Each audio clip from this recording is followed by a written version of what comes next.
क्या 22 जनवरी को राम मंदिर का उद्घाटन नहीं होगा? क्या प्राण प्रतिष्ठा जो की जा रही है उस पर रोक लग जाएगी?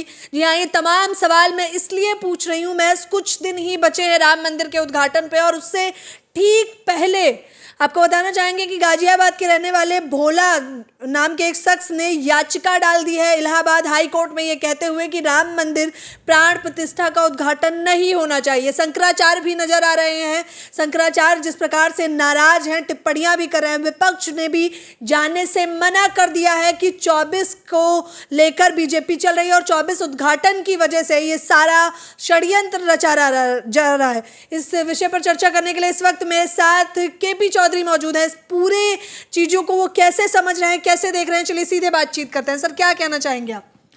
देखिए, सरकार की प्राथमिकता शिक्षण संस्थाएं बनाना, सरकार की प्राथमिकता अस्पताल बनाना, भारत के जो हमारा एक हम कह सकते हैं कि हम विकसित देश नहीं है, विकासशील देश है। और हमारे देश में तो पिछले दिनों हमने देखा कि वेंटिलेटर के अभाव में कितने लोगों का जीवन गया। हमारे पास ना अस्पताल प्रचुर मात्रा संख्या में है, ना ही हमारे पास में शिक्षण संस्थाएं। हमारे बहुत सारे बच्चे अमेरिका और कनाडा पढ़ने के लिए, कितना बड़ा एक मतलब जो पढ़ा लिखा कैलिबर हमारा दूसरे देशों में चला जाता है।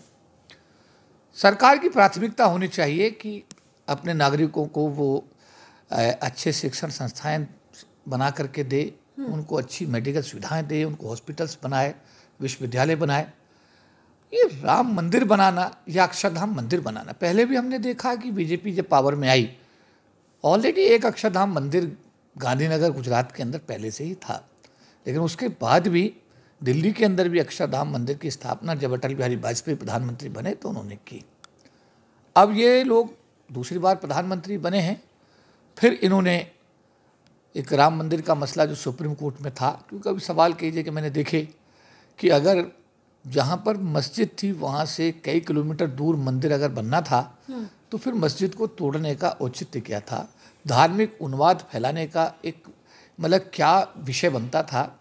ये सवाल भी सोशल मीडिया पे देखे जा रहे हैं।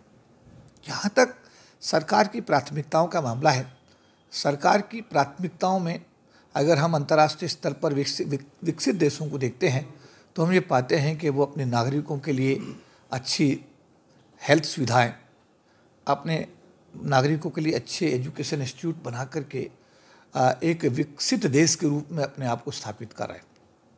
लेकिन यहाँ जिस टाइप का वातावरण है, जिस टाइप की स्थिति यहाँ पर है, निश्चित रूप से वो सवालिया निशान बार बार छोड़ती है कि एक अक्षरधाम फिर दूसरा अक्षरधाम। अब राम मंदिर जो जैसा भी कहा गया कि शंकराचार्य जो हिंदू धर्म के मठाधीश हैं और उनको पूरा हिंदू धर्म बहुत ही सम्मान के रूप में देखता है और हिंदू धर्म के विषय में उनको सर्वोच्च जो है ना उनको पदवी पर माना गया है। लेकिन चारों शंकराचार्य का सोशल मीडिया पे मैंने देखा कि नाराज़गी कि ये काम प्रधानमंत्री का नहीं है, ये काम तो जो धर्म से जुड़े लोग हैं उन लोगों का है।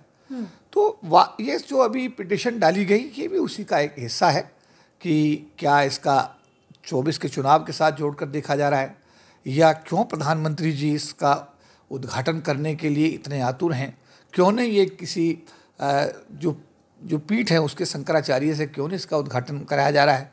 ये बहुत सारे सवाल या निशान। मैं इस विषय पर यहाँ ये भारत का एक जिम्मेदार नागरिक होने के नाते यही कहूँगा कि पेरियार साहब एक सोशल रिफॉर्मर के रूप में पूरे दुनिया में उनका सम्मान है और उन्होंने ये कहा जब राजा धर्म की बात करने लगे तो उस देश का डूबना तय है। तो इस देश में धर्म का जिस तरीके से राजनीतिकरण हो रहा है, जिस तरीके से धर्म के नाम पर राजनीति हो रही है, ये वास्तव में देश के आने वाले भविष्य के लिए बहुत ही दुर्भाग्यपूर्ण है। और मैं यही कहूँगा कि देश की जनता चाहती है कि उसको साधन मिले, उसको रोज़गार मिले, उसको स्वास्थ्य सेवाएं मिलें, उसको शिक्षण संस्थाएं मिलें, उसको अमन चैन से भारत में जीने का। अब पिछले दिनों हिंदू मुस्लिम का मामला, हिंदुस्तान पाकिस्तान का मामला, अब पिछले बार जब 2019 से चुनाव आया था तो पीओके पर बम गिराए गए थे। आज तक उसका कब्जा क्या हमने ले लिया 5 साल में। एक सवाल है भारत के नागरिकों से, मैं भारत के शासकों से भी सवाल करता हूँ कि वो जो चुनाव से पहले पीओके पर जो बम गिराए गए थे उनका नतीजा क्या निकला?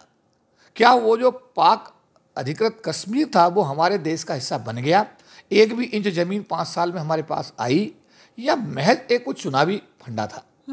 अब जिस तरीके से राम मंदिर का सवाल देश के लोग जागरूक हैं, देख रहे हैं कि ऐसी क्या जल्दबाजी है, जब हिंदू धर्म में ये साफ तौर पर लिखा गया है कि प्राण प्रतिष्ठा तब तक नहीं हो सकती जब तक मंदिर का संपूर्ण निर्माण ना हो जाए, उसका जो कलश लगता है उसकी सबसे पहले पूजा ना हो जाए, जो हिंदू धर्म की व्यवस्था है।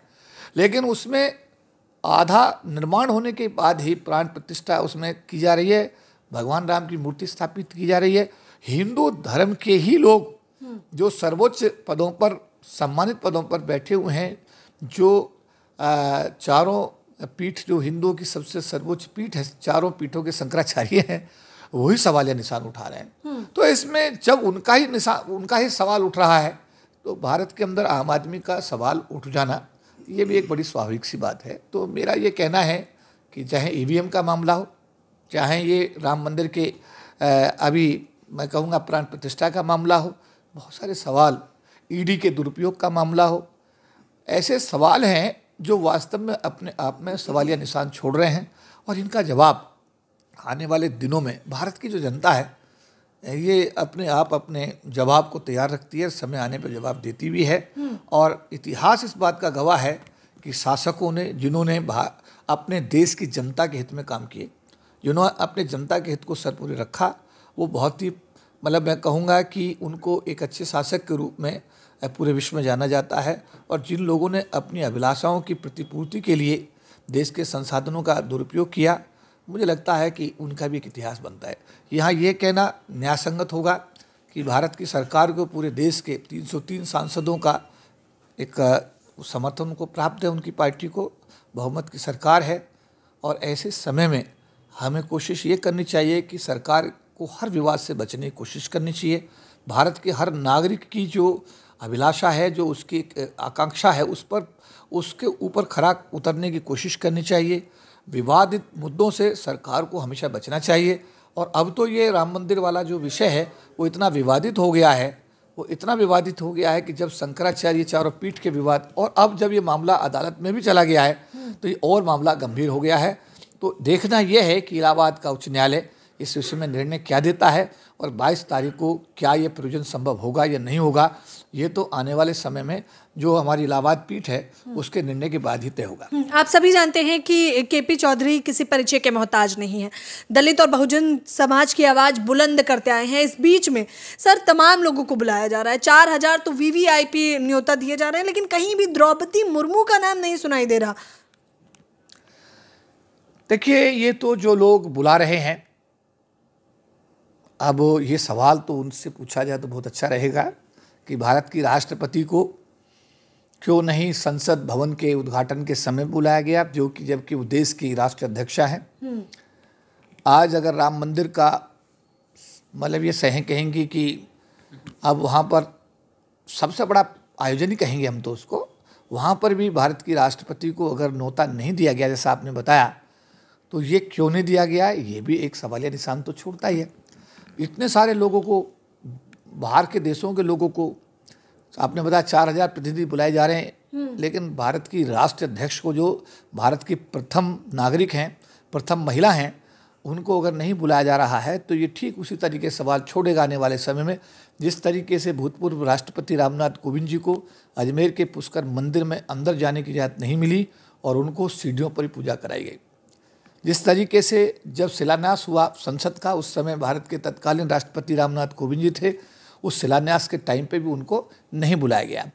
मंदिर का अब जो ये इतना बड़ा पर्व किया जा रहा है, भारत की महामहिम राष्ट्रपति को ना बुलाया जाना निश्चित रूप से ये सवालिया निशान छोड़ेगा।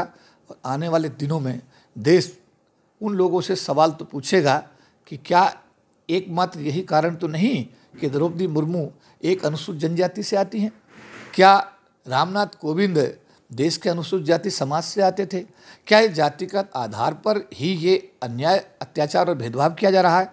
ये निर्णय जिन लोगों का भी है, जो आयोजक इसका कार्य देख रहे हैं, ये उनकी कार्यशैली पर आने वाले दिनों में सवाल तो छोड़ेगा ही, लेकिन ये सवाल इतना बड़ा होगा कि देश की 1/4 आबादी, जिसको अनुसूचित जाति जनजाति के नाम से जाना जाता है, और उस समाज से आने वाले रामनाथ कोविंद के साथ जो भूतपूर्व राष्ट्रपति हैं उस समय राष्ट्रपति के पद पर थे, और आज वर्तमान में जो अनुसूचित जनजाति समाज से भारत की जो राष्ट्रपति हैं उनको भी अगर आज नहीं बुलाया जा रहा है तो निश्चित रूप से ये मामला एक गंभीर मामला है, और इसको आने वाले समय में अनुसूचित जाति जनजाति समाज के लोग अपने जाति, अपने सम्मान और स्वाभिमान के साथ जोड़कर देखेंगे।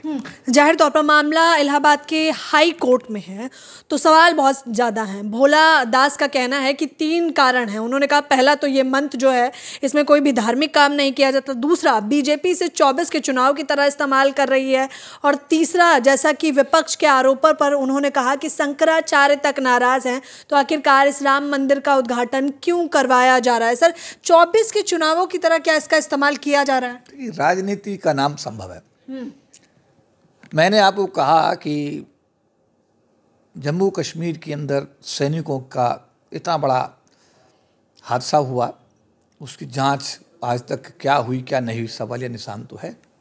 कितने सैनिक मारे गए, उनके परिवारों के दर्द को अगर पूछें तो पता लगेगा कि वो लोगों को तत्कालीन गवर्नर मलिक साहब ने अपनी चिट्ठी में लिखा कि इनको हवाई जहाज़ से भेजा जाए। हवाई जहाज़ नहीं प्रोवाइड हुआ तो उनको बाई रोड भेजा गया, और बारूद का जो ट्रक उनसे टकराया, और उन परिवारों के दिल से पूछो जिनके बेटे और जिनके पति गए, वो सवालिया निशान आज छोड़ रहा है। पीओके पर बम डाले गए, सवालिया निशान तो छोड़ता है कि कहाँ गया वो ज़मीन, हमारे पास आई या नहीं आई।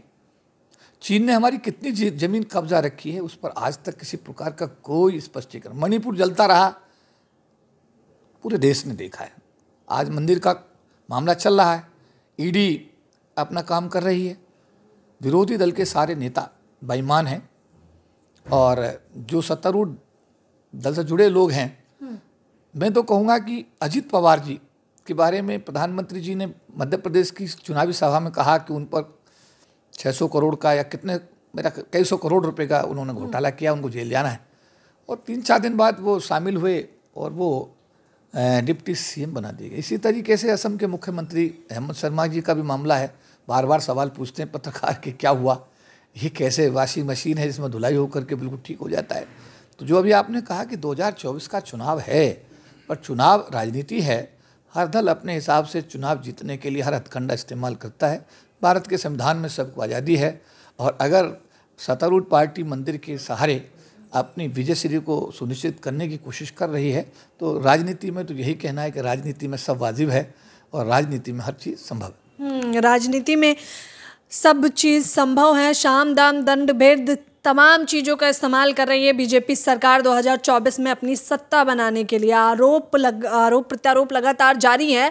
राम मंदिर का उद्घाटन और ख़ास तौर पर प्राण प्रतिष्ठा होगी या नहीं, ये मामला इलाहाबाद में है तो हाई कोर्ट इस पर फैसला सुनाएगा। लेकिन फिलहाल इस खबर के बारे में आप लोग अपनी प्रतिक्रिया देना बिल्कुल ना भूलें।